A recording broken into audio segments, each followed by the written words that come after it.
Tamam. Buna çılar. Göğüt tutsa köp adam oynadı. Şaşı tutunu başka çaya değil, başka değil. Göğüt tutsa oynanıp içine getir tutun. Çıkıp duran yok. Göğüt tutsa hem tutsa tut şaşı kedisi. Canını çıkar. Görüyorsun yine. Köp adam yani göstermiyor. Şaşı üstüne göğüt tutmuşlar.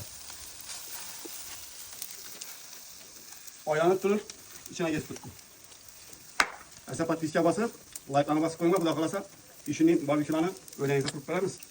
Allah kaçırsan da ekranda bunu oynatılar. Işık görüp duran adamı, ışık görüp duran adamı üylen barıp kurup berketeceğim mi? Bizde şimdi. Komentarda yazsınlar, telefon vursalar, gelişip bu da kalırsa çok kez kurup veririz. Göremezsinler. Görtürse hepsini çıkan bilen, avrat içine gider. Gördünüz mü? Şamal bu tuttu, şamal. Oynanı buradan içine git tut. Ya bir yere git bulanıyor. İstersen sağlamet olsa, zira şaşı git tut tutacak. Bunlar gelecek. O hep çubuk güzel. Hep çabuk koyuyor da. Yine stek kestik yine. Tutunam. Polni garanti tutun tartışma. Bakalasa.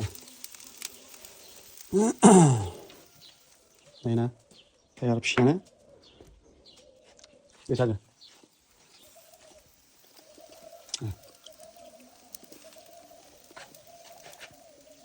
Bakalım tutun çıkıyor.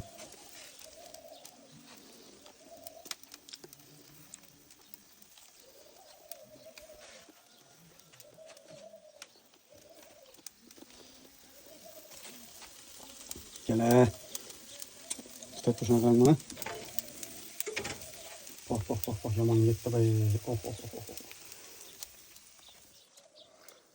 Şunun hizmetlerimiz gerek olan olsa şu ekrandaki numarlara alaka çıkar hesapla kalasa çırayla sıfatları düzeltip veririz.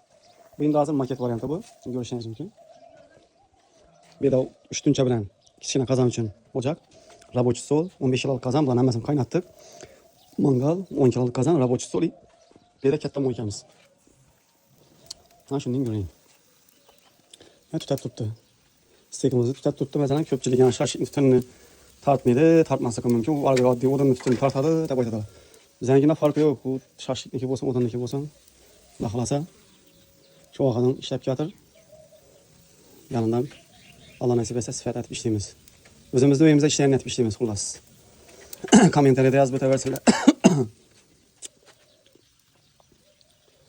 Sağ olasın. Hemen işine omad. Aman dostlar. Podpisatsiyadan çıkmasın dostlar. Like bilen.